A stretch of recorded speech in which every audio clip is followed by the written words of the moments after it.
Oh, come on. There we go.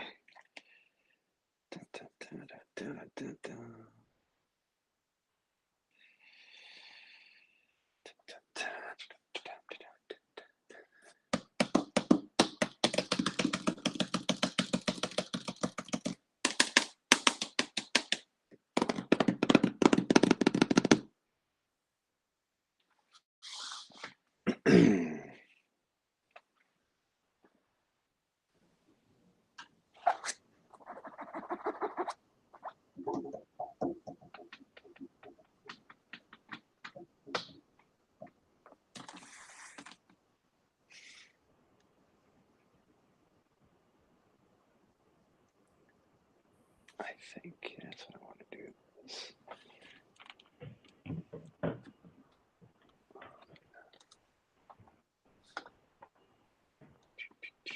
I feel like I joined the right one. I joined the last one, so I feel like it's the right one. I'm catching whatever. I just keep bouncing around. Yeah, the last one was the one I sent to Matt and the one I joined, but I feel like I should have one of the first ones in here. Well, I'm in here. Well, see, we're getting there. Oh, okay, Mark's here we go. I feel better. I feel better now. This is you should know this. This is I should customary. know this. Oh, well, Yeah. listen. Last time I was on one of these shows was like a year ago. I did the bracket one last year, and I haven't been on a show since. Yes. To be fair, right. I was late to that one. I almost missed that one because I didn't know how to join this thing. So I missed all the hoopla beforehand. So. Gotcha. Makes sense. So right now, Connor's sitting in the other room. Oh, is he? Well, he was sending stuff, I thought. Oh, no, so he said it might take him. I think he said it might take a minute. Oh, yeah, that's right. He sent it to Gary. Okay. I could be making all this up too. Listen, you said it with confidence, so I'm going to choose to believe you. Thank you. Appreciate that. I see Ed, Matt, Brady, and Ed. Oh, I mean, he sees me twice. How about Mark? Oh, wow. Connor just joined too. And Canoe. This is man. Great. This is great stuff. I don't see Mark. You guys should sell this as like premium content. Honestly, you guys make so much money. It's weird. I see Gary. I see the all of us on the caricatures, but you can't see me. You want me to go back out and go back in again? Yeah, that's what he'll have you do. All right. I was probably first in.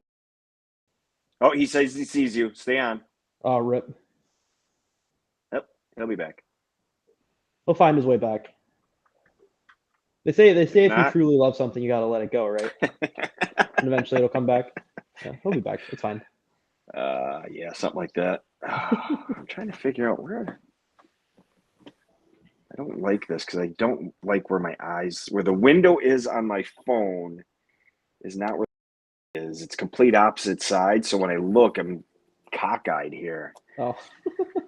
Anyway, that's all right. I won't be talking till third division anyway.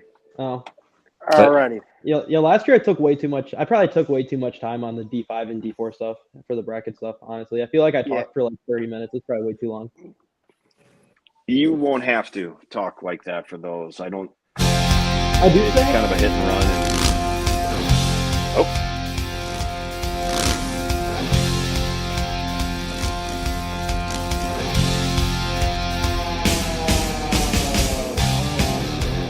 W7 Live. Better late than never, that's what I always say.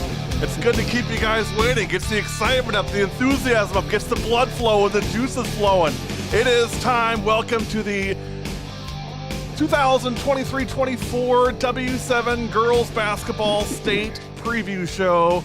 And before we do anything, we need to get our roster included here. So you just see me now, but I'm going to bring in the crew. I'm going to bring them in one at a time, and I'm going to give them their own little walk-up music because you know what? They deserve that. I mean, these guys work hard. So let me bring in, first of all, he hails out of Wauwatosa.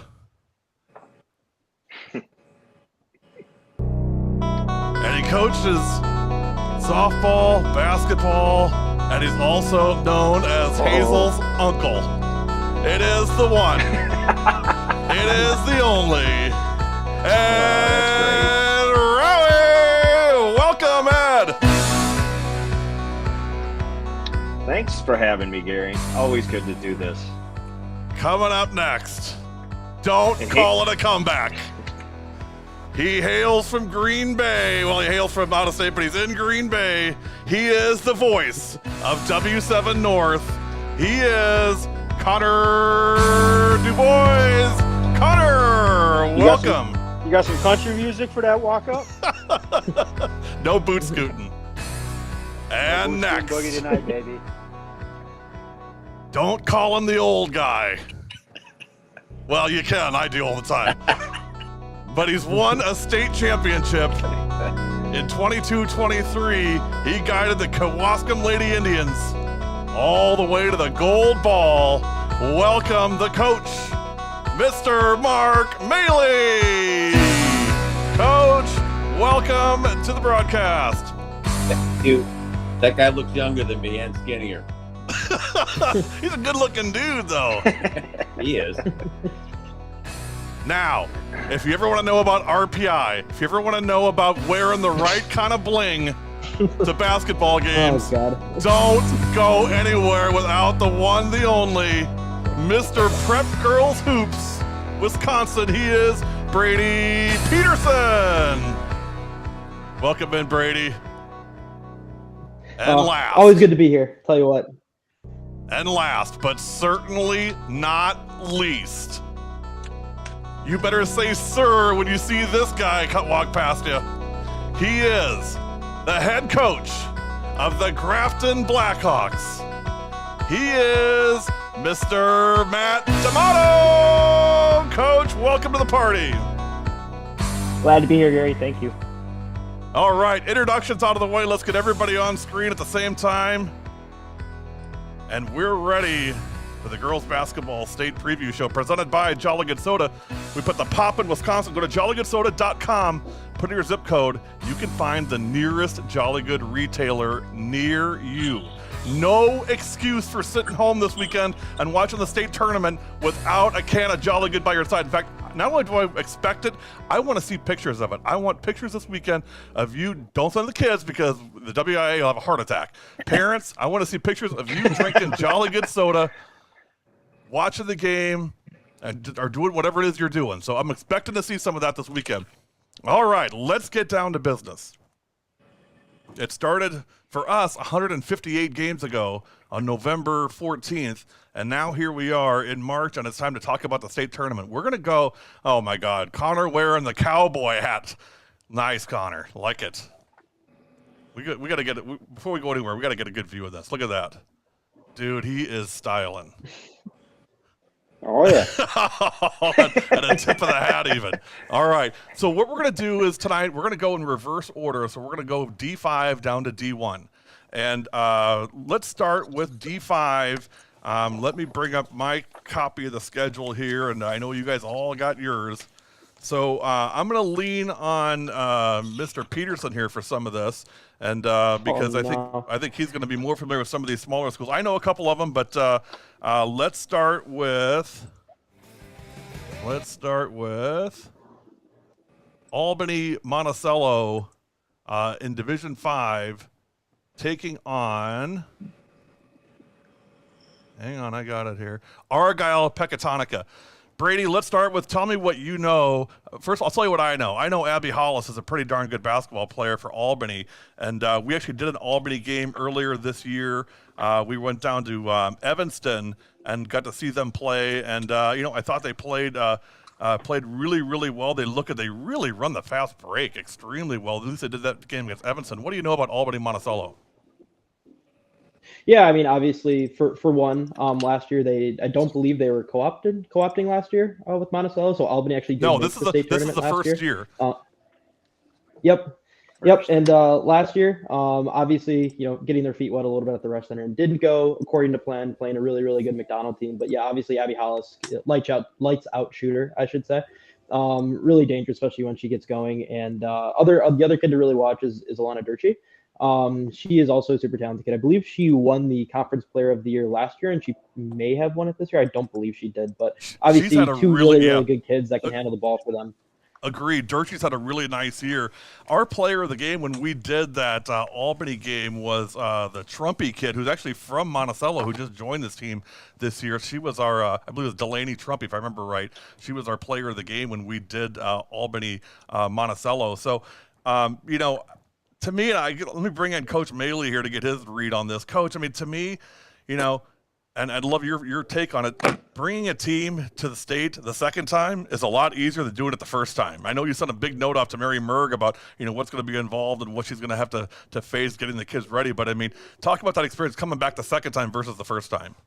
I think the WIA gives you about a 46-page manual of things to do. I'm not kidding about the 46 pages either. And, you know, it's where you have to be, what you have to do, things like, if you lose, you have to accept the trophy and in good sportsmanship, because they had some issues with that in the past. So, as I said to Mary, you know, you need to really have your assistants help you when you get there, because you cannot do all the things they want you to do and even double check. You have to trust your assistants enough to let them go do their jobs. I don't care what we're going to do for fun at 2:00 on Friday. So somebody else can figure that out. And so, yeah, the second time, the danger obviously is, and Notre Dame has proved that doesn't always be the case. The danger is that you feel like you've been there and the other team hasn't, that somehow you have some advantage, and you don't. Once the ball goes up, there's no advantage.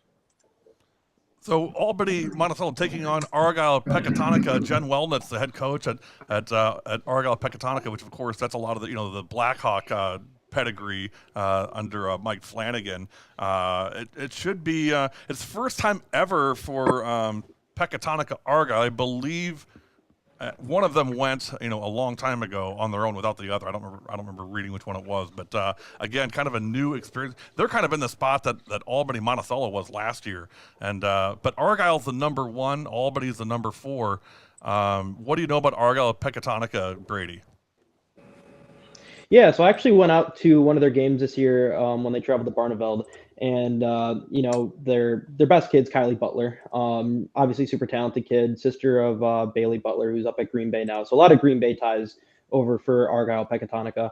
And another kid that's really interesting for them is Brooke Wellnitz. And a lot of these small schools are going to run pretty aggressive presses on these other guards, because there's some guards who just aren't super great at handling the ball, especially when you get to the super low levels.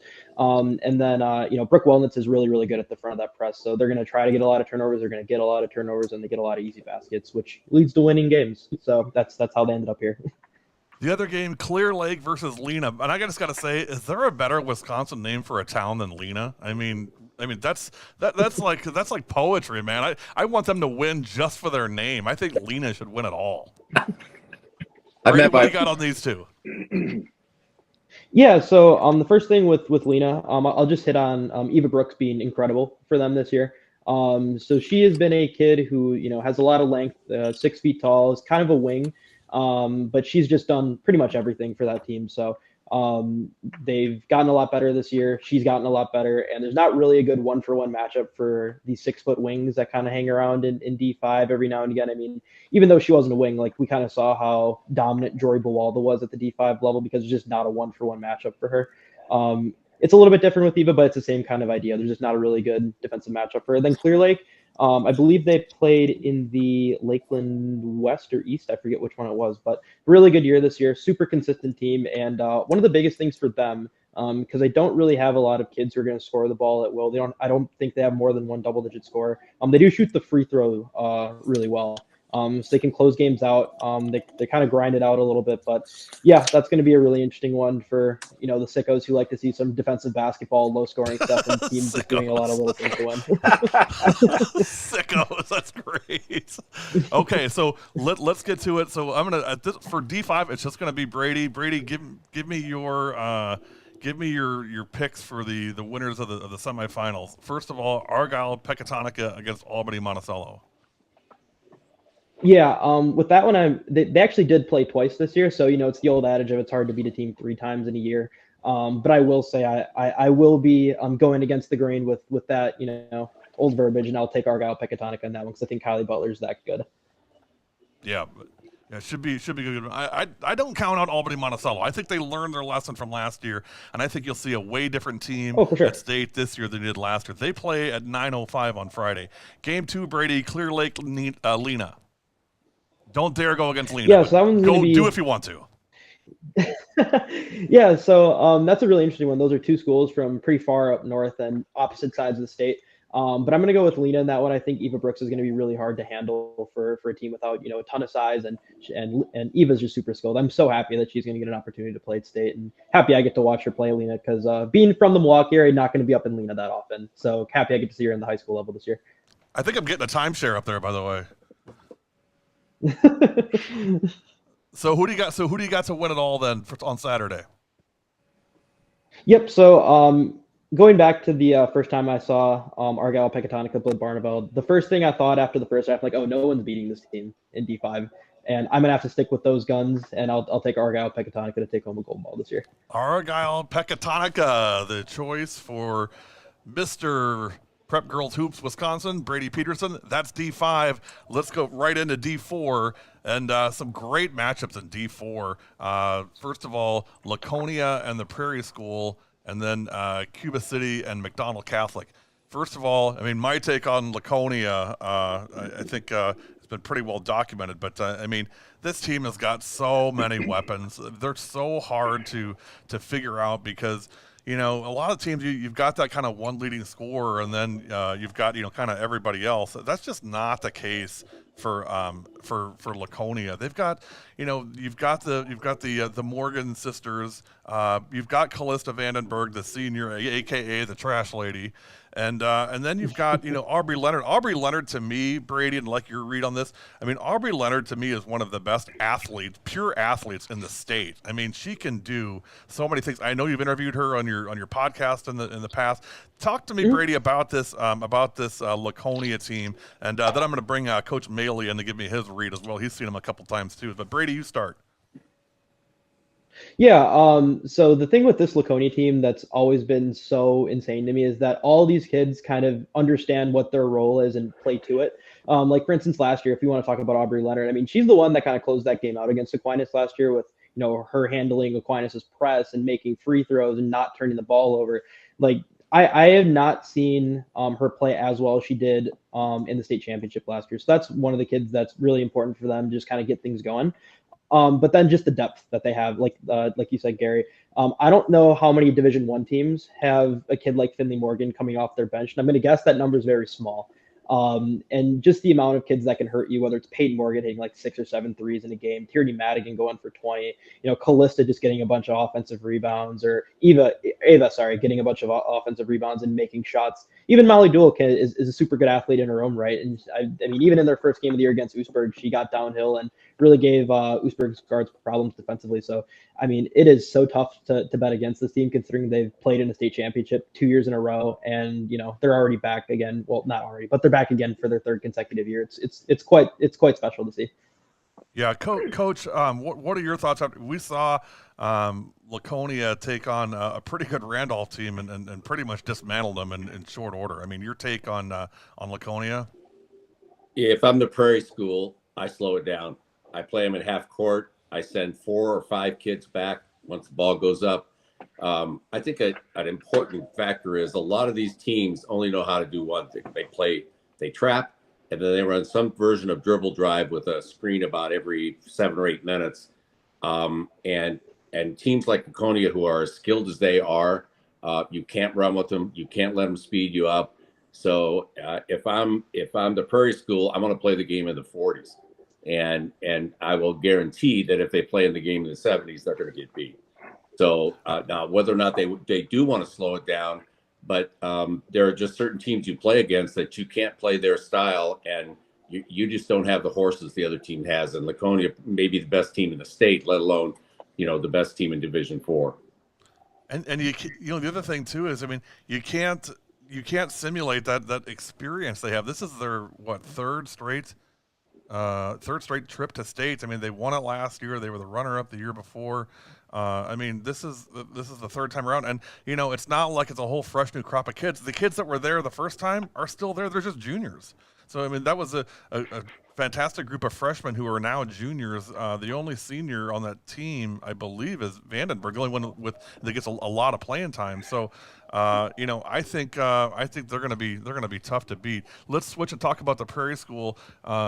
Brady. I mean, my take is, I mean, it rests on the shoulders of JJ Barnes. I mean, she's got to have an unbelievable game, and with help from Jaramillo and the crew. I mean, for Prairie School to be able to run with this Laconia team. Thoughts? Yeah, so I actually remember seeing them play actually against each other at the Kettle Moraine Thanksgiving event this year. And the Prairie School is missing Meg Decker. I believe she had some kind of lower body injury that kept her out for the first couple games of the year. But the one thing that they are in D4 at least that no one really else is really, really good like defensively and has a lot of really, really athletic guards like Meg Decker, elite athlete, Ava Collier-White, elite athlete. They can really flip a game on its head just with creating turnovers, above the 3-point line and getting out and running. But the biggest thing for them outside of JJ just continuing to be awesome is going to be Reese being able to hit shots, and the other one is Amaya being able to create some stuff off the dribble just so they can have a little bit more variety in the way they attack defenses, because those five are good enough to compete with anybody. It's just going to be a matter of doing what they do well, and Laconia does such a good job of making you not do what you do well. Well, and Reese got her 1,000th point on W7. That was December 23rd, and Connor, you were there for that game with me as well. I mean, I don't know about you, Connor, but when that game that we did with the Prairie School and Union Grove, I mean, they took Union Grove apart, and Barnes wasn't even playing, and Union Grove made it to the sectional finals against Tosa East. I mean, this is a really good Prairie School team, I think. I would agree. It is funny, Coach talking about you're going to have to slow them down, right, and play a slow game. The lowest point total they've had all year is 53, and that was against Laconia, and they lost that was a 19-point deficit, 53-72. And everything else has been in the 60s, 70s, and low 80s. So I really think that this could be a track meet. Had I not seen the Prairie School play then, I would think Laconia might run away with this one. But I think having that experience of going against them one time plays a little bit into this. I still think it's a track meet, and I think this could be one of the higher scoring games for both teams. We're going to see a lot of points this weekend at the state tournament, but I see both these teams playing in 60s, 70s, and 80s in this matchup. Yeah, I'm inclined to agree with you, Connor, simply because if you look, so a lot of times when teams play, like they played in November at the Kettle Moraine, Thanksgiving tournament, which was, 100 years ago. So, I mean, a lot of that stuff you can't really apply, but, and so my thought is always, okay, when you get to state, you're not going to come out and play like that loose and that, and that fast. But again, Laconia has been there, done that. I mean, they're comfortable playing on the big court. They're comfortable with, no perspective behind the baskets. I mean, they're good doing that. They won't have a problem getting out and running right away. I mean, the key for me, and Coach, you and I talked about this when they played Randolph. I mean, the key is surviving that opening hurricane that comes from Laconia, because, I mean, they're going to come and punch you right in the mouth as hard as they can right away and see what you're made of. Yeah, and I agree. It probably will be a track meet. My attitude was always, I want to win, and if I can't win a track meet, then I'm going to play slow. And I see sometimes, teams with similar styles, but one is just better. So, is getting beat 81-68. I guess that's a moral victory, but that's not what you come there for. So, like I say, I'm a defensive guy, and I just think that the defense travels, and if you have two relatively athletic teams, you can't press. I think Matt would probably agree with me. You can't press good guards. You'll get beat. So, but I'm the old guy here, so that's exactly what you thought I was going to say. So right on cue as always. Gary, if I may, so we played the Prairie School earlier this year too, and I see the experience that Laconia has got being there before, but when the pressure mounted and when we played them, the comeback that they had with JJ and Reese it seemed like when the lights turned on, they answered the call. They do have outside shooting, and then like Brady mentioned, they are insanely athletic.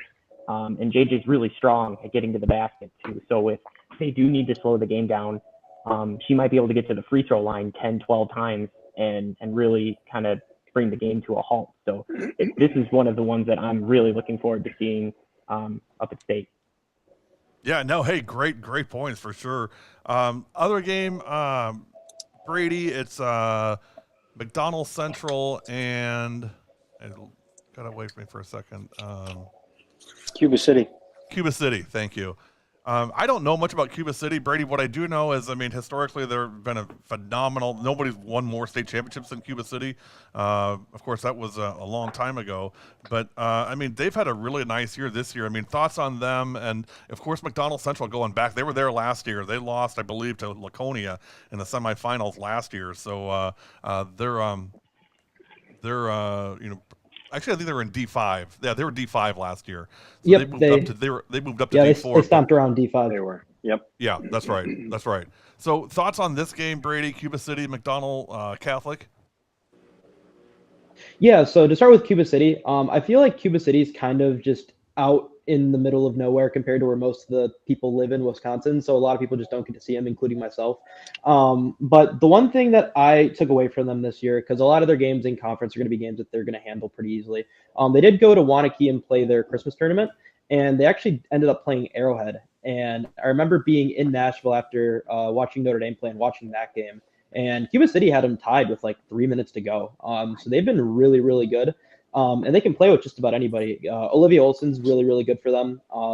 That team's been to sectionals the last couple years, but they keep running. They just kept running into Aquinas, and Aquinas just kept getting them by like 1 or 2 points. And, you know, that was kind of the end of it for them. But so this year, it's really nice to kind of see them break through. But they have, you know, Olivia Olson, who's really, really good as their point guard, doesn't turn the ball over much and just not super athletic, not to be super flashy, but just does a really good job with the ball and getting things going. And then Dia Christ is actually another kid that's really interesting for them. 6'1" post, kind of an inside-out kid, but is a lot more inside than outside at Cuba. And, you know, just her size and ability to just be physical under the basket just creates so many extra possessions for them. And she'll be super valuable because obviously you're not going to make every shot. So if she can get some offensive rebounds and some easy points that way, that's going to be huge. And then just to quickly touch on McDonald, they have 2 really, really good guards in the Cooper sisters, Emily and LMA. LMA is super quick. You'll probably love watching her if you haven't played before. I think LMA is a freshman, isn't she, Brady? Yep. Just one quick story about her, because the first time I saw her was in 7th grade in an AAU tournament, and they were playing a really, really good team from Minnesota with kids who are going to be Power 5 kids, and they were pressing her like crazy, and they just had to give up because they just couldn't get the ball off her. And it was really fun to watch her just kind of dance around all these kids. And then, you know, her sister, Emily, been there 2 years now, won a state title last year. You know, isn't going to be, you know, afraid of the big moments. Very, very confident kid. And then the one other kid for them that's going to be really important is Aubrey Dorn. Really, really impressive post kid. Was really good last year and ended up getting a lot of interest from schools after the way she played there and ended up committing to Viterbo recently. But yeah, so it's going to be a really interesting matchup with the guards that McDonald has with the Coopers and, you know, Cuba Cities and Olivia Olson, and then watching the bigs kind of battle down low with Dia Christ and Aubrey Dorn. Okay, so let's go around. Let's do D4. I'm going to get everybody to get a weigh in on this. So I'll slow it down so you can quick think about the rest of the panel. But for me, D4, Laconia versus the Prairie School is game 1. Cuba City versus McDonald Catholic. I mean, I can't go against Laconia. I mean, they're just too strong. I mean, in my book, I think Cuba City may upset McDonald Catholic. I think that's very, very doable. But I'm going to go Laconia as a back-to-back state champs. I know I'm going out on a limb here, but to me, it's you know, you got to beat the best to be the best. I don't see anybody beating this Laconia team this year. Connor? Yeah, I'm going with that again. I just think Laconia's, you know, too seasoned. And the runs that they go on is just too much. I've got them beating the McDonald Central as well or McDonald Catholic in the championship. All right, Coach D'Amato, what you got? So I agree. I'm going to go with Laconia as well. I think just fundamentally being there before, how they play together, I think is going to be the advantage that is going to take them over the top. I think they'll be be up against McDonald Catholic in the championship. But really, all 4 of these teams, it's going to be such a treat to watch these games go down because they're going to be competitive, they're going to be entertaining, and it'll be really cool to see who's going to end up on top at the end of this one. Ed Rowie, what you got? Well, it's hard to go against Laconia. I think that's pretty obvious. That's been well stated. But McDonald Catholic, let's not forget, they've been there as well. And I don't think you can discredit them. I really think you have to, we've talked about so far tonight, teams that have been there, they've gone through this. Well, they've gone through this. And I think to discredit them and say that, well, Laconia's going to win this one in a walk, I think that might be a little bit too much. I think McDonald Catholic can stay right there. I think Laconia is the stronger team, but I think it could be a much better game, I think, than, let's put it this way. If McDonald Catholic pulled the upset, I don't think it would shock any of us. Too much. Maybe a little. So you're going to be agree. the lone wolf then, Ed, or what? I kind of feel like I want to be the lone wolf. I really do. There, you heard it here, folks. Ed going McDonald Catholic as D4 state champs. Who do they beat in the championship game, Ed? Is it Laconia? Yes, absolutely. All right. Coach Maley, you're up. I want to go way out on the limb and be wrong. It's going to be Cuba City and Laconia, and in the finals, Cuba City beats Laconia. Ooh. That's not even lone wolf. When I'm right, and Gary increases my salary by 400%. You guys are all gonna wish you stuck with me. If he's right, we all donate our salaries to him. All right. Hey, by the way, our buddy Jackson Knoll checking in, and what Jackson said is Cuba City and McDonald, he's watched them 5 to 10 times. We'll be able to run with Laconia, both a very good chance to win it all. So, Ed, you got support there from Jackson Knoll, who, by the way, knows his hoops. So, Jackson, thanks for checking in. Yeah, could be an interesting one. Laconia, I mean, again, I'm a little biased, just haven't seen them play so many times the last couple of years, but, this is why we roll the ball out, right? Hey, quick break. We're going to come back and get into D3. All kinds of interesting matchups there, too. Then D2 and D1. You're watching the 2023-24 W7 Girls Basketball State Preview Show, and you're watching it live. By the way, put your comments in. We'd love to hear from you, and we'll be right back. W7's got it right. Covering girls' high school sports all the time. 100% free, 100% live. W7 for the girls.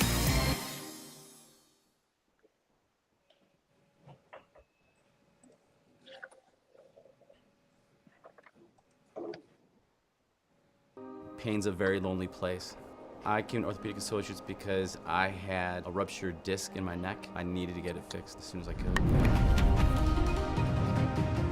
Life immediately following the procedure was better. I have 3 young boys, I coach their sports, I play their sports with them, so just the joy in life came back. The pain was gone. The entire standard of life became better.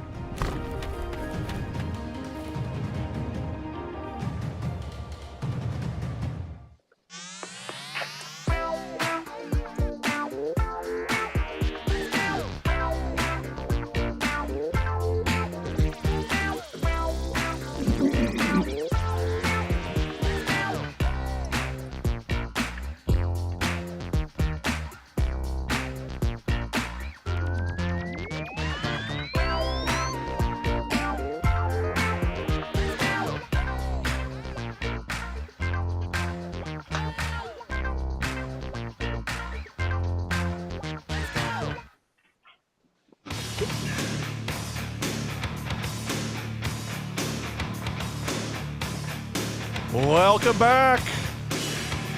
2023-24 W7 Girls Basketball State Preview Show presented by Jolly Good Soda with a pop in Wisconsin.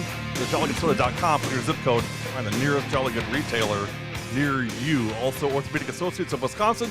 Visit orthowisconsin.com. Orthopedic Associates of Wisconsin, there is a difference. All right, fellas, welcome back. Time to get into D3. And let's start with the number 1 seed, which is Madison Edgewood taking on Baldwin Woodville. Coach Maley, I'm going to start with you because Edgewood beat a really good Waupun team in the sectional finals, which is no easy thing to do. Coach Laura Stavner's first time back at state since 2016, I believe, 17. Thoughts on beating, first of all, just beating Waupun. I mean, that's a big hill to climb. They did a really nice job, and they're very young against Waupun. And once they got the lead, they kept the lead. They've also beaten Laconia. So to me, they're the team to beat. And I'm very good friends with the Kettle Moraine coach. I hope they do great. But just based upon strength of schedule and the wins they've gotten against really, really good teams, I think they're the team to beat. Let's shift to Matt D'Amato. Coach, I mean, your thoughts on this, on Edgewood and just the D3 field at large? Well, I think with the body of work that Edgewood has shown on their resume this year, they are the team to beat.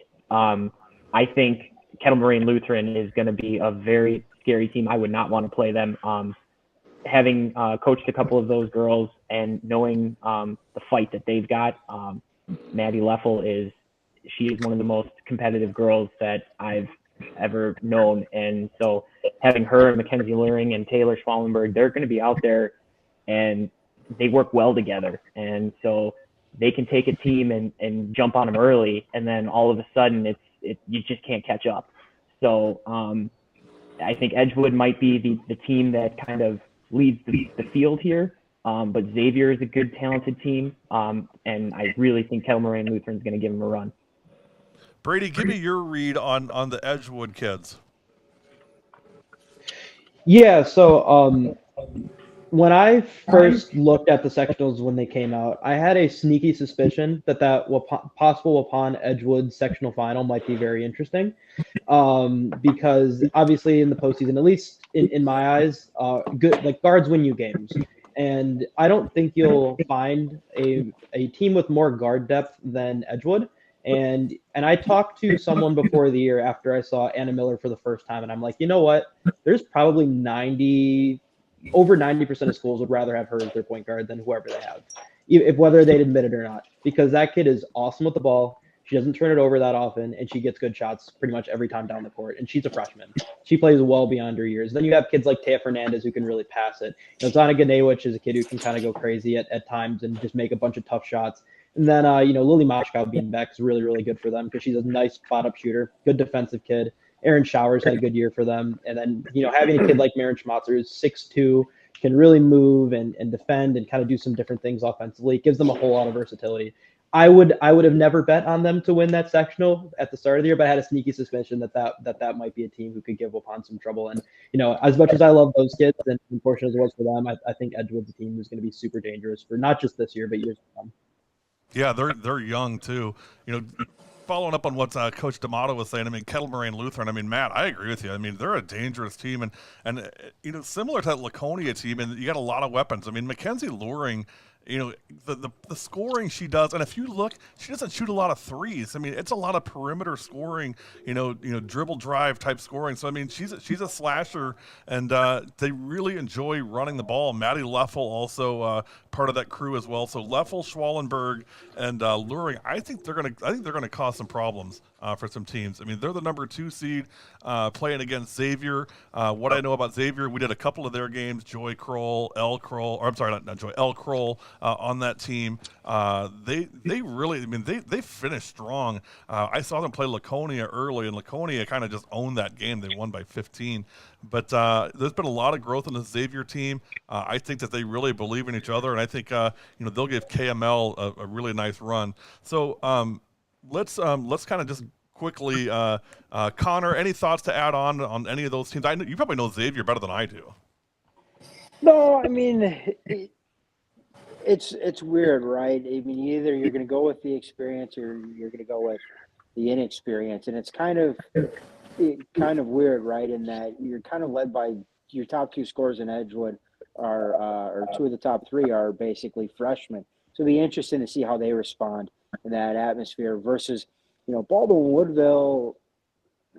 I always say this time of year, the kids I fear the most are seniors, and they've got a ton of seniors on that team, that they rely on. So it's going to be an interesting matchup. I just don't think they have the horses in the barn to kind of run with Edgewood, but it's going to be really interesting to see what happens in that first matchup.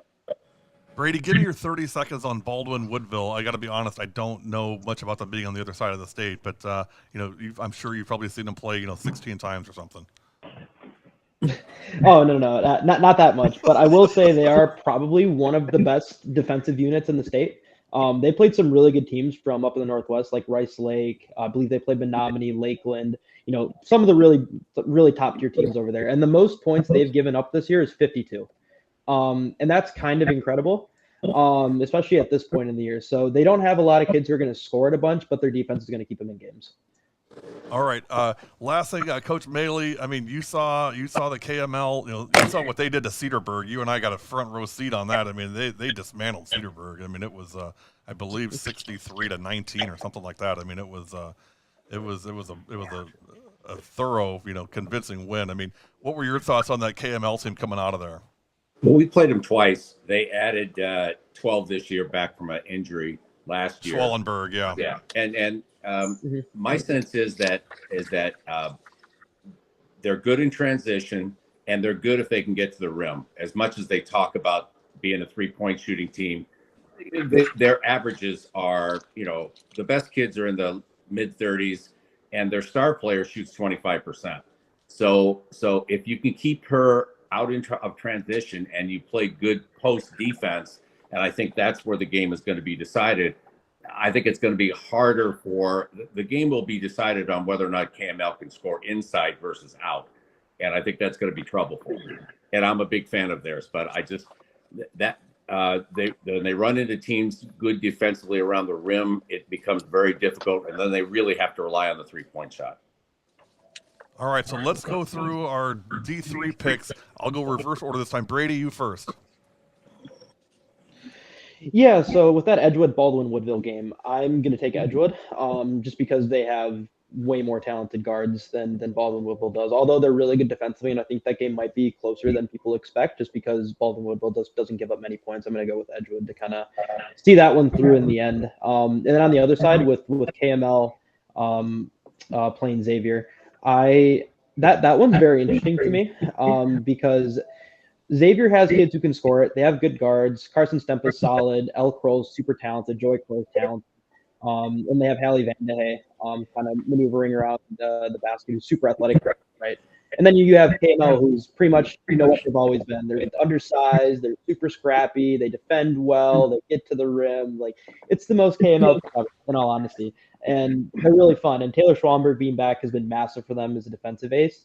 But I'm going to go with KML on this one. I think they're playing really good basketball, and I think it's going to be really hard for Xavier to keep up with the pace that they can play, because they have kids who can run for years and not get tired. And then in the championship, I'm going to go with Edgewood. I think those guards you won't be bothered too much by the pressure. I mean, they're young, but they're kids who have seen some of the best kids in their class in the summertime. And I just don't know if the bright lights are going to really affect them all that much, especially a kid like Anna Miller, who's just as poised as anyone, and she's 14, 15 years old, and she's going to be really fun to watch at state, because I haven't seen her since they played McFarland earlier in the year, and I'm really ready for that opening up tomorrow. Okay. Coach Bailey, you're up. Well, first of all, I want to know what the picks were last year in Division III on this panel. So I don't recall exactly. Okay, I just had to ask. I want to chirp in. I will say, I'll say Corey Doggs let me hear about it for a while. Yeah. I'll say that. Fair. That's fair. Yeah, we were unranked, so I that's where Vegas was. My I would say this, that my heart's with KML, but my money is with Edgewood this year. Edgewood, so 2 for Edgewood. Ed Rowie, you're up. Gary, I got to go back to our game of KML hosting Wisconsin Lutheran December 19th. And that was about as ugly we've seen KML play. And we've done quite a few games over the years. And it just looked like they were already on break. I mean, they just looked despondent. We were both shocked. And since then, that's a totally different team. And I'm kind of, because of that loss, picking them to beat Xavier, which I think might be the game of the day tomorrow, honestly. I think getting up and down is KML's strength. I think that's what they want to do, and I think they will do. And they'll edge Xavier and then take on Edgewood in the championship game, where I'm going to, because of that loss to Wisconsin Lutheran and how ugly they've played that night and how they've responded since, I'm going to take KML. Second upset of the night for me. Nice. Ed Rowie goes KML. All right, Coach D'Amato, you're up. So I think KML and Edgewood are going to meet playing for the gold ball. I think it'll be very interesting to see how KML is going to defend Edgewood with the good guards and some height. But I think, like what Ed said, you're going with a hot team down the stretch. They're playing really, really good basketball. I'm going to go with KML as well. 2 for KML. All right. Connor. Alrighty, I'll get us back on track here time-wise. Xavier, Edgewood in the finals. Edgewood bringing home the gold ball. Xavier, Edgewood, and Edgewood wins the gold ball. This just in. For the first time in about 7 years, I have to agree with Ed Rowie. I'm going to go Kettle Moraine Lutheran with the dub over Edgewood. I think it'll be a close game. To me, it's going to come down: can KML compete physically with Edgewood? Because, like you said, Brady, I mean, I've seen Edgewood play, and they got some physical kids that can really ball inside. So if you look at KML, not a ton of size inside. They got some taller kids, but that's going to be the key. But I'm going to go KML as well. So three out of the 6 of us go KML. So Chargers. And here's the other thing: they ended the W7 curse this year, and if you can do that, Winton State's a piece of cake. I mean, they had lost every game on W7 until this year when they beat Cedarburg, and they came out of there and beat Kewaskum earlier, and they came out of there celebrating like finally we win a game on W7. So you get over that mountain, Winton State, nothing to it. I think we're going to start looking at lunar projections here next in terms of our picks.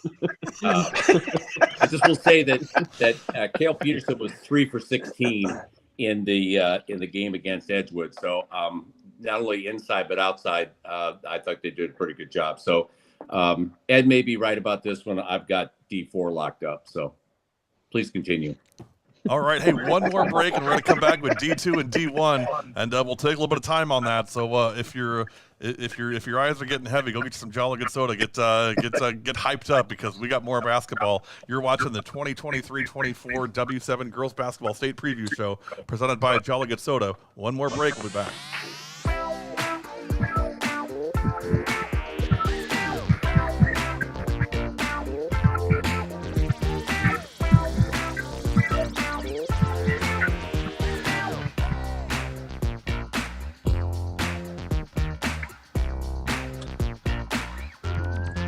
Gary, do you got your external audio on?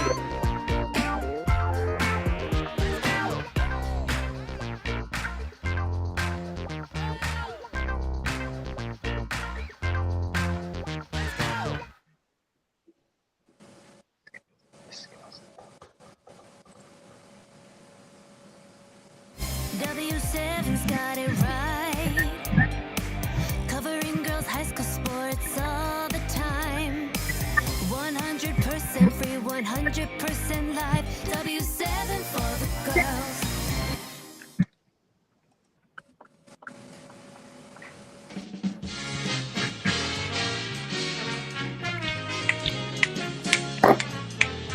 Yeah, a little adage, a little ode to Vinnie Daniels. That's Hartford. For those who know the backstory, Ed and I, every time we go to Hartford, we don't bring our background because they got a big giant curtain. Looks like the 1980s Tonight Show. So we just go with that. And, it's 9:30 right now, so it's almost time for the Tonight Show. So no better time to play that than right now. All right, let's get into D2. I'm going to let you guys do most of the talking here because, hang on a second, I'm going to fix something. I got some external audio going here that we cannot allow. All right. I think I fixed that. All right, let's get into D2. So we'll get right into it. So, Ed, I'm going to ask you, first of all, how in the world is Tosa East going to knock off Pewaukee? Or I'm sorry, Connor, how is Tosa East going to knock off Notre Dame, first of all? I did have it backwards. Ed, third time's the charm. Ed, how is Tosa East going to beat Notre Dame on Friday? Go. When you asked me this question, I said the first thing they need to do is put sugar in the gas tank, but then I realized it's Green Bay, Notre Dame. They'll just run there. So you can't do that. Let's face it. Both Tosa East and West Salem have monumental tasks ahead of them just to win one of the games. To win a gold ball, it'd be like the U.S. hockey team winning the gold over Russia and Villanova beating Georgetown. It just doesn't happen. So you're saying there's a chance? How can Tosa East do it? They have to. They play this game. They keep score for a reason. But it's going to be. I mean, the task is monumental. But how is Tosa East going to do it? They have to play a near perfect game. I think they're aware of that. But I think what they need to do is slow it down. And I think they have the player that just plays with that real low heartbeat. Something Coach Maley and I talked about when we did that Pius Tosa East game.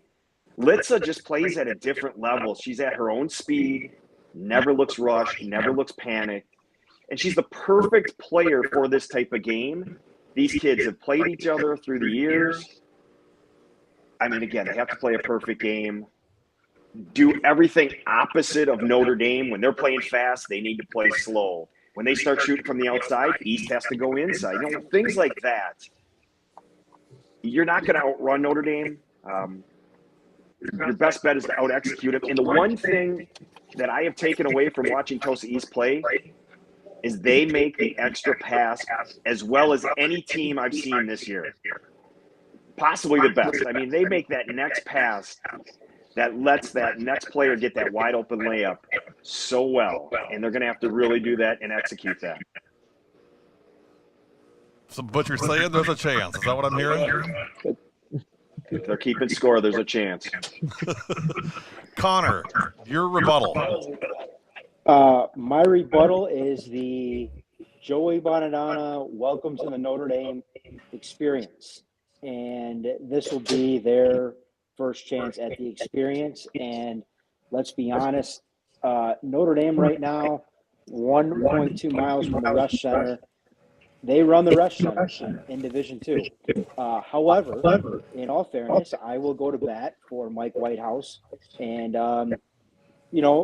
based on the RPIs that Brady Peterson has, they're the worst of the 20 teams in the state tournament. They're 96. They are literally the worst RPI at the state tournament. So, in all fairness, Tosa East should run them right out of the gym, right back up Ridge Road and in their little gymnasium. But it's the Notre Dame experience, and Tosa East might have one kid that has a calm heartbeat. The problem is Notre Dame has 7 to 8 kids that have that calm heartbeat that will, it's too deep, too much of a task, and that's what it's going to be. The Notre Dame experience as coined by Joey Bonadonna. So, Brady, do you agree that your ratings are a fraud, like what Connor said? RPI is never perfect, for one. But the one thing I will say is the reason that Notre Dame was always super low is because of just the teams that they played in state. And the FRCC didn't really help them at all. And like all the really good non-conference games outside of the Hortonville one, which came after, I believe seeding came out anyway, was all out of state stuff, which I just don't include. They're a headache. But all the teams they played from out of state are really good. Alton, Illinois, I believe they nearly got to state again this year. Then Auburn was just in the state semifinal down in Alabama this year, and Notre Dame ran them out of the gym in Nashville, as Connor can attest to. But yeah, not a complete fraud, but I won't say, I've never been, opposed to being called a fraud. I'll take it. I'll wear it. It's fine. All kidding, my friend. All in jest. Okay, Matt D'Amato, it's your turn. How does West Salem beat Pewaukee? So they have to make sure that they catch Pewaukee on one of the worst off nights shooting that they've probably ever had. And even then, it's an uphill battle. Going into the game against Pewaukee, you have to try to figure out how you're going to slow them down. And they have so many weapons, and they're so strong. And they can hurt you from the inside. They can post you up or they can hurt you from the outside. They can post you up on the inside. They can speed the game up with a press. They can slow the game down and defend you in the half court. And there's just not many holes to take advantage of with that team. And I think the most dangerous thing about Pewaukee right now is they have a chip on their shoulder because they have something that they need to prove. And the competitiveness, and I'm not saying the competitiveness isn't there for the other teams, but we got to see it firsthand. You try to, kind of punch them in the mouth to start the game, and they still look like they're under control. And I think it's because they have their eyes on the top this year. So it's going to be an uphill battle for West Salem. I wish them the best of luck. But it's going to be tough. They're just a tough matchup to play Pewaukee. Now, Coach D'Amato's sandbagging a little bit here, Ed, and you're familiar with this concept here. Grafton was only down 5 to Pewaukee at halftime in the sectional semifinals. I mean, it's not like they got blown out of the water. I mean, yeah, they picked it up in the second half, but again, like you said, Ed, I mean, anything can happen. I think a lot of things have to happen right for West Salem. A lot of things have to go wrong for Pewaukee. I mean, your thoughts? You know the Pewaukee kids. I think Coach is spot on. A credit to Grafton. They showed up. They played a great half. Gave Pewaukee that run, but let's be honest. Pewaukee, let's face it. It's been wash, rinse, repeat for the last 3 years. Pewaukee wins in November. Notre Dame takes home the gold ball. Notre Dame wins the gold ball again. Notre Dame is going for number 4 with the opponent likely everything holding serve against Pewaukee. These two teams are an incredible matchup, and it should be a lot of fun. And if you're West Salem, if you're Tosa East, you have a chance because they're keeping score. Have fun with it. Just have some fun with it. Because if you pull it off, they'll talk about you forever. Gary, we played West Salem last year in the state championship. They may be a year early, but they would win Division III this year. So it scares me when I hear people talking about how these two teams are destined to play each other in a classic. Man, I'd like to play one of those teams. Now, we might not win, but both schools are looking right past the teams they're playing. And they can say they're not, but they are. And so, especially if everybody and their brother doesn't think you can win, who knows? West Salem has an excellent guard that got scored 40 points in the sectional finals. Megan Johnson, I think she had like 17 or 18 against us, and they have size, but they're probably a year away. But it'll be interesting. And my prediction will be one of those two teams won't go to the state finals. Ooh. Here's the other thing. Here's the other thing too to keep in mind. Tosa East is going to bring a lot of people. They haven't been there in 41 years. The other thing is they're also going to have all the fans who are not Notre Dame fans. Yep. Because they're all going to go for Tosa East. Every time Tosa East scores a basket, it's like they won the Natty. Absolutely true. And that makes a difference. I will tell you, from being playing against Pewaukee, when you had come out and you're giving everything in that first half, and you're playing because you get the chance to play against one of the top teams in the state. The longer that they can hang around, the more it's going to become a home game because somebody wants to see the underdog pull it off. And here's the real tipper that you probably don't know. Mary Berg's mother played on the state championship team from West Salem, 1977, 1978. There's your connection right there. Yeah. Yeah. So Gary, did you just pick West Salem against Tosa East? I absolutely did not. So let's start. So Bailey, you're first. What do you got, man? I think that Notre Dame will win, and that I'm gonna, and also that Pewaukee will win, and probably Notre Dame again in the final. Hard not to pick them, as they win in March, not in November. Now, didn't you just say one of those two is going to lose? I did. That way you can go. You can go. I'm a salesman. I don't know if you know this or not, but I do know that. Yes. So I've got a piece of tape that I've got covered no matter what to go back to. So. All right. So who are you going? Pewaukee, Notre Dame? I'm going Notre Dame. Notre Dame. All right. Brady Peterson.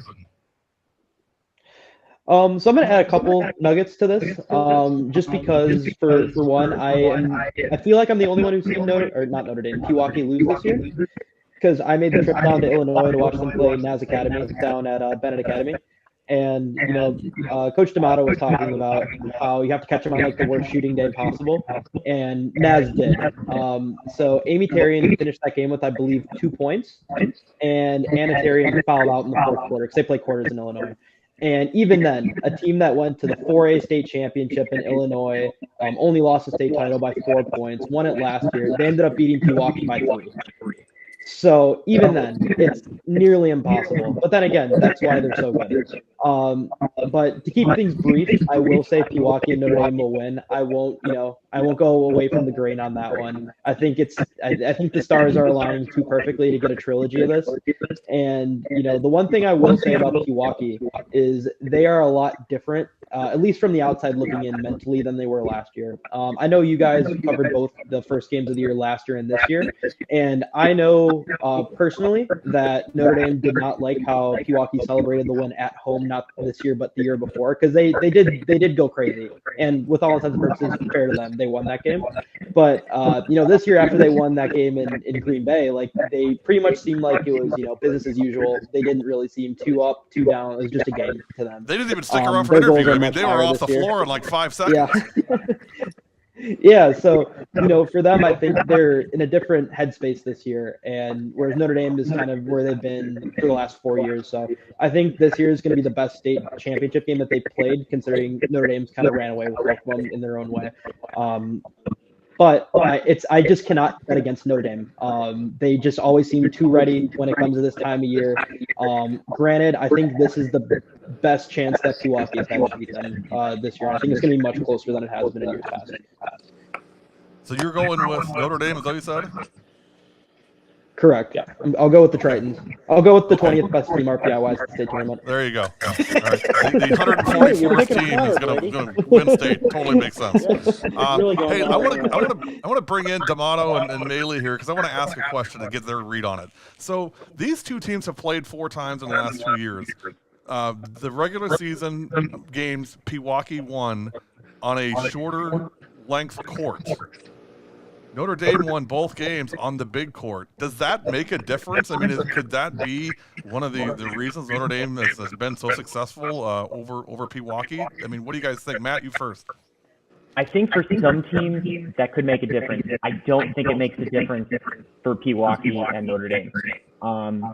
They're teams that both play a full court game, but it seems like when they play each other, they tend to rely on their half court defense. I think it's going to be more of just what's coming into the game.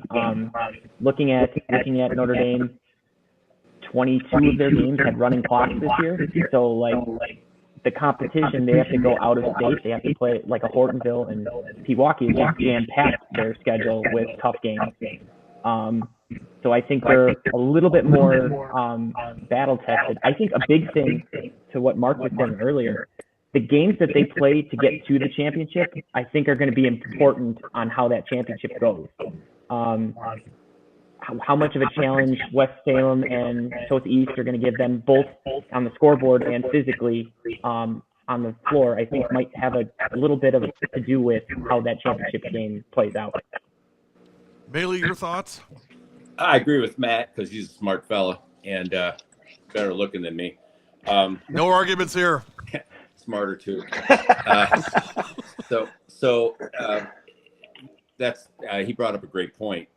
Division I schools play 2 games in a row, and I know they've done that in tournaments before. But in the second half of the second game, that floor can look really long. And if you've pressed and trapped the whole game, even if you've got 8 players, the kids are going to get tired. You can't possibly condition them to the point where you take the crowd into it, the emotion, the pressure. I think both teams, if both teams do a good job of getting back, it will be the team that executes better in half court or plays defense better in half court. And, you don't want to ever say your kids aren't playing hard in half court, but it's a whole different thing if they've run up and down the court the whole game, both in transition and on offense. So I think Matt's brilliant. Thanks. So Brady says Notre Dame, Maley says Notre Dame. Ed, did you vote already? I have not. Let her fly. All my love to the Raiders, but I'm going Notre Dame and Pewaukee. However, I will take Pewaukee, getting there first. Mr. Upset. Mr. Upset. Well, they are the 1 seed, but I am going against the grain, yes. But I think it just feels different this year for whatever reason. Well, we've established that the analytics to get to those first and second seeds is all bogus. So, based upon the guy in the right corner. The fun maker comes out for Ed's Pewaukee prediction over Notre Dame. Delano, did you vote yet? No, I have not. I think it's going to be Notre Dame against Pewaukee in the championship. And I think it is going to be a half-court game, and I think the patience that Pewaukee was showing this year, I think, is going to be a little bit too much. I'm going with Pewaukee. Another Pewaukee. Okay, so split decision so far. Connor, I have no idea what you're going to do, but go ahead. I'm going to take the Kirk Herbstreit approach and say I'm calling the game, so I'm not going to make a pick. Couple of thoughts. Yes, it does feel different, but I will tell you this: pressure is a privilege that Notre Dame embraces, and I think when you look at it, and this is going to get me in trouble, but I'm going to go for it. There's also pressure to prove. And when you are looking to prove something, you do things that are uncharacteristic, and that has gotten Pewaukee in trouble the last 2 years at the state tournament against Notre Dame. And I think, like Coach said, Coach Maley said, you get caught looking ahead. Notre Dame, they didn't admit it last year, but I think they looked ahead past McFarland. They learned their lesson, and this one is a walk in, walk on, walk off game in the semifinal. Meanwhile, West Salem pushes Pewaukee to the brink, and I'm actually going to go out on a limb and say West Salem over Pewaukee. Notre Dame 4 in a row, but not over Pewaukee for the third time over West Salem. Wow. You heard it here first. I would say that if that happens, you're probably looking at a 35-point state final game because West Salem would have to lose everything on the floor in order to win that first game. So I agree. I fall back into that kind of pressure to prove versus pressure is a privilege approach, and I think it could catch up to him. Well, now Connor just provided bulletin board material. Yep. I'm Yes. more confident in my pick. And in order to have a secondary, I want to change my vote now over to Matt's vote so that I, again, have dual film. Who is this guy? Where did we get him? All right, my turn.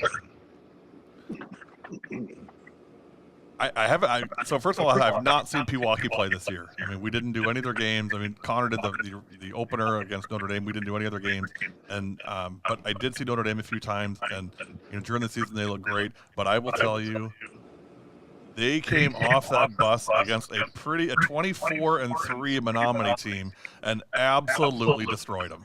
I mean, that game was never close. The minute those Notre Dame kids got off the bus, the game was over. And these seniors, I think they're tired of hearing, well, gee, you recruit all these players, so of course you're going to win. Of course you're going to win state. You should win state every year. You do all this recruiting, and, that's baloney. That's garbage. These kids work their tails off. They don't hand out gold balls because you go to a private school. And I don't want to start that whole argument, but I'm going to tell you, Notre Dame is going to win. Notre Dame's going to win both games. That's my take on it. So we got what? 1, 2, 3. Is it 3 and 3? It is 3 and 3. I have a half vote for each team. Oh, for God's sake! I just feel like this senior class still they're not looking ahead. Which by this, you won three balls in a row. What else do you have to prove? They still feel like they've got something to prove. They don't feel like they're done yet. And don't misunderstand that winning 4 in a row and doing something that nobody's ever done before, that's plenty of motivation. They're not going to need motivation. All right, D1 home stretch. Let's see. Let's start with Ed. How is Hartford going to beat Arrowhead? I'm sorry. Well, How is Franklin? You're already assuming it's 1 and 2? How's Franklin going to beat Arrowhead? Well, we've done Franklin games over the years. We've done many of them. They hang their hat on defense, and they're going to have to come out and play that great defense that they play from tip to buzzer. And their biggest issue has always been that pocket where they don't score. They have to avoid that. They have got to find a way where they're not going 3, 4, 5 minutes without scoring. They've got to find a way to score. Even if it's a bucket here and there, you can still go on those droughts, but you can't go on those long droughts without scoring, which has been their issue. But their defense is so strong. They can hang with Arrowhead if that defense shows up, especially on the bigger court, really making Arrowhead work. I think Franklin's defense can really give them problems. I'll tell you what, Brady, give me your take on this. I got to see Natalie Cuso play for the first time ever this past weekend. She is beyond what's advertised. I mean, she is a phenomenal basketball player for Arrowhead. Oh, yeah. So the thing with Natalie is that, one, she's such a gifted scorer, and she's so strong, and she's so skilled. She has such good footwork. You can't really keep her in front. You kind of need to set help. But then the other thing is now you have these kids who can shoot all over the place. Abby Roble, first-team All-Conference Classic 8 kid. Presley Sams has made big shots her entire life, just like every Sams does, apparently. And then you have kids like Libby Gilmore, who's super talented in her own right. Then Erica Bubb, for whatever reason, whenever I see her play, going back to the Germantown game a few years ago when Elena Harper didn't play, is just awesome whenever I see her. I think she's the wild card, Brady. I think Erica Bubb is the wild card in this game Saturday, or in this state tournament for Arrowhead. Yeah, I'll say in the state tournament, and shout out to Lauren Castron and Natalie Moe. You guys are awesome, but I don't really see a way that they can get that one done, even if they play their best game ever. I mean, Arrowhead's just that talented. But yeah, if you haven't seen Natalie Cuso before, you're gonna have some fun. Coach D'Amato, give me your read on Hartford. You get the joy of playing them twice this year. I mean, what's your hot take on the Orioles? And congratulations, Coach Daniels, in getting the state. So Hartford is an extremely talented team, and they can put the ball in the bucket with any team in the state. They can score, and it can come from everywhere. They obviously have a team that's led by McKenna Christian,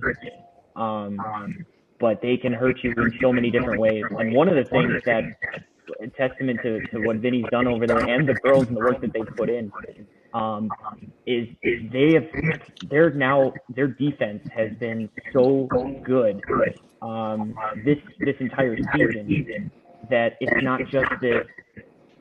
It used to be a fast-paced tempo press all the time, and now they can play either way. And it makes it so difficult to try to score on them because they can force you into mistakes, and then they can shut you down in the half court. And they've proven that they can hang with really good teams in the half court, playing half court defense and score. And the biggest thing with Hartford is they go on these runs where you can hang with them, and then all of a sudden they score 14 in a row, 15 in a row, and you're just behind the 8 ball. And they're a very versatile team, athletic team, and Vinny's got them well coached up and scouted too, so they're always prepared. And they're young too. I mean, they're going to be around for a while. These kids. Yeah, it's fantastic. Yeah, I know you love it. I mean, I know that's great news for you. Connor, you've seen Nina play once or twice. I mean, they're playing Hartford, in that opener. I mean, thoughts? Yeah, they got a pretty good kid over there at Nina. She's pretty decent. Yeah, they've got and Isabel, I guess, going to UConn. I don't know. Yeah, she's I all think right. there's basketball in the state of Wisconsin. We'll see what happens with that. I think kind of the knock on one of the most humble kids in the state has kind of been like, okay, you've gotten only so far. They haven't gotten over that hump the last couple of years, and finally they have. And the crazy thing is, this is a team that took third in their conference, and they eventually lost to Hortonville, obviously. And they kind of did it a little bit in convincing fashion, being up double digits most of the game. But that Hartford squad, watching the way they played against Notre Dame and the way a couple of kids came off the bench, it's like this is a really, really intriguing matchup that what I am hoping for comes down to a last possession type, Friday night at the Resch after a long day. Just keeps everybody packed in there. Two communities that I expect to fully come out and support. I just think the offensive firepower is too much with Hartford. Too consistent. Interesting. So let's get into picks here. Let's start with Matt D'Amato. You go first. Give me your take on D1. Who's going to walk away with D1 this year? Give me your finals and your champion. So I think, although Franklin does have really good defense, I think the perimeter defense would need to be there, and I think Arrowhead might be a little too much. So I think Arrowhead's going to beat Franklin.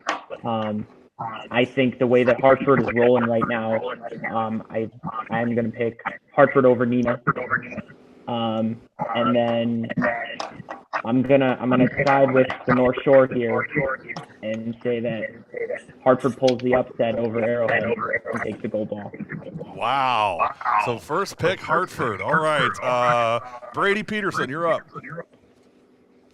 Yeah, so I want to just add a little bit about Hartford because I feel like I saw their turning point this year because I went to their first game against Homestead.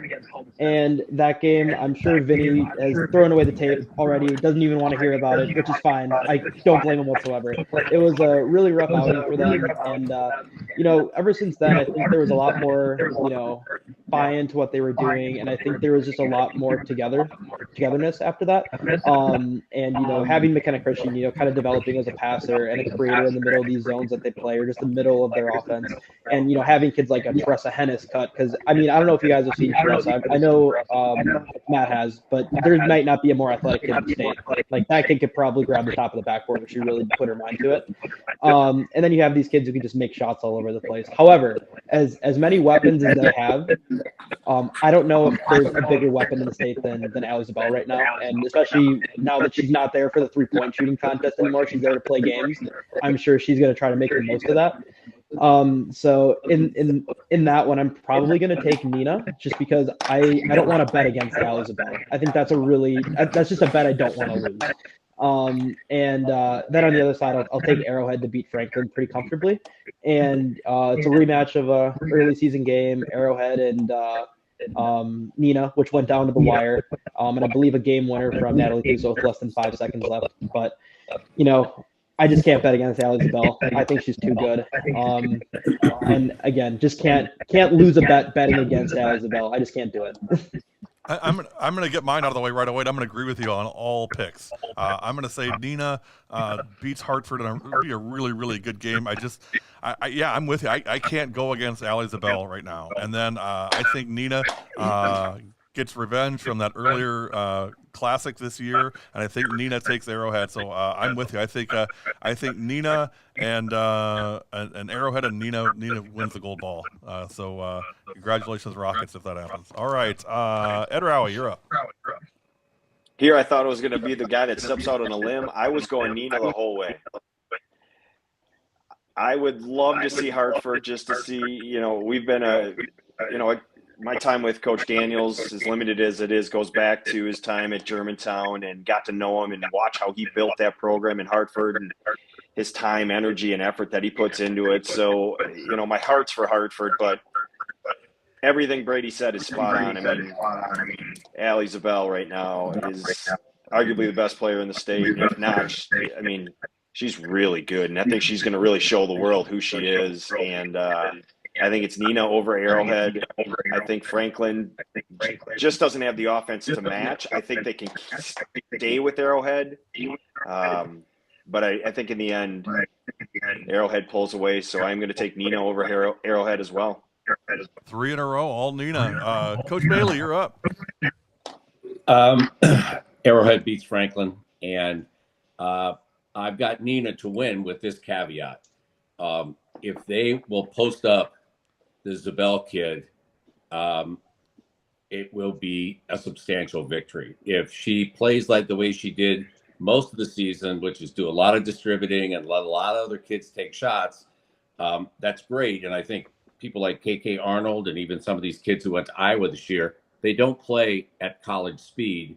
But one of the things that is a huge plus for you is if you're a Division I player, you play that much faster than everybody else. Matt, are you laughing? No, he's laughing at the comments. Oh, I don't see her playing that fast. If you look at that kid, if you watch her play, she doesn't look like a D1 kid from a foot speed standpoint. And I know she is, because Gino doesn't make mistakes. So I think Nina can win it. I think she needs to score 35 plus for them to do it in both games. And I think she will, but I think that she'll be a different player. And they really do need, Coach, if you're watching this, throw the ball to the kid, a 6'1" kid on the inside once in a while. Amaya Jones. No, Allie. Get Amaya Jones out and throw the ball into Allie. Oh, I see. Okay. Yeah. CD, you're up. So wait a minute. D'Amato, so Bolos laid down the gauntlet here. If Nina beats Hartford, you got to wear Connor's hat to your season opener next year. We on?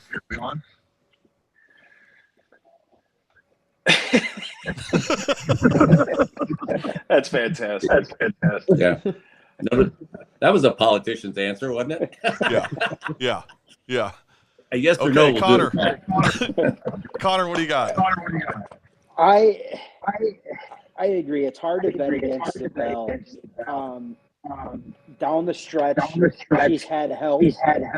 But there's also been games this year where it's Ben Zabel and nobody else, or it's been the help, and Zabel hasn't been there. They've taken her out for the majority of the game. I think Hartford has too many consistent scorers that are going to get theirs and have a more balanced scoring attack. So I've got Hartford beating Nina in the semifinal, and I think Arrowhead is too much. And then once again, I'm going to say it's going to take everything out of Hartford on Friday night late. The extra rest, a little bit easier game for Arrowhead, allows them to prevail Saturday evening in the nightcap to be the 5th state champion. Arrowhead over Hartford. Well, 3 different answers out of 4 teams. I guess that guarantees we're going to have some good games. All right, last order of business of the night, and we won't spend a lot of time on this. I want you to just tell me who your vote is. If you had a vote for Miss Basketball this year, your choices are Trista Fada, Notre Dame, Gracie Gresh, Notre Dame, Tegan Mulaney, McFarland, Kale Peterson, Waupun, Taylor Stremlow, Verona, and Allie Zabel, Nina. I'm going to ask each of you, who is your Miss Basketball? You get 15 seconds to quickly make your case why that player is, and then tell us who it is. Brady, you're up. Allie Zabel, I don't think I need to make a case. I will want to add Trista Fada. If I had my own personal Miss Basketball, she would get all the trophies in the world. That is one of my favorite kids to watch. But yeah, Allie Zabel's been too fantastic throughout her time, and past 3 years and this year she's been special. So it's got to be Allie. Coach Bailey. What's the kid's name from Notre Dame? There's 2 of them, Trista Fada and Gracie Gresh. Yeah, I would say, I know numbers, I don't know kids' names. I would say the first kid, because I think she's a better defensive player than Allie. Fantastic. So the first kid would be Trista Fada. Is that what you're saying? Yes. So you say Trista Fada. And by the way, he'll put a hedge. It could be any of these 6. So he's really going to lay it out there. All right, Ed, you're up. We've talked about what you and I have. I think Taylor Stremlow is one of the most dynamic players we've ever covered in our W7 days, but I do feel Allie Zabel is the player of the year. Matt D'Amato. Matt, you're muted, I think. Sorry about that. I think I'm going to go with Allie Zabel. I don't think they've seen anybody that talented since, last year with Cake. Allie Zabel, it is. Connor, your turn. Yeah, I am going to go with the lone wolf pick here, and it's been a while since Miss Basketball has stayed home. So on Wisconsin and Gracie Gresh. She gets Miss Basketball. Gracie Gresh. All right. My vote, I will tell you, up until sectional weekend, it was Trista Fada all the way. But the performance Allie Zabel's had in the last few games and basically helping will that team to state, I can't go against her. My vote also Allie Zabel from Nina. There you have it. The W7. Gary, before we get out of here, real quick. Yep. Go ahead. Coach D'Amato, is he artistic in the black and white? Is that what that is? Trying to bring looks some like fanciness to W7? He has that look of a tortured artist. I think it's more like Steve Jobs. Hey, that black cowboy hat can look real good in that. Hey, look for Coach D'Amato's indie record coming out on iTunes Right, exactly. any day now. Exactly. It's Moody. Moody, there you go. There you go. You've been watching the 23-24 W7 Girls Basketball State Preview Show. Good luck to all the teams. We've had a great year, you guys. 158 games, all of them live, all of them free, and we've had an absolute blast. Make sure you keep following us at State all weekend. We'll be up there doing updates. By the way, audio live streams of up to 2 Notre Dame games starting Friday night against Tosa East. And then if they happen to win Friday, we'd have the championship game on Saturday. Audio only. So what you do is turn the TV down, turn us up. Until then, for Ed Rowie, for Mark Maley, for Brady Peterson, for Matt D'Amato, and for Connor Du Bois, I'm Gary Ripperman. You've been watching W7. We are W7, and we are for the girls. For the girls.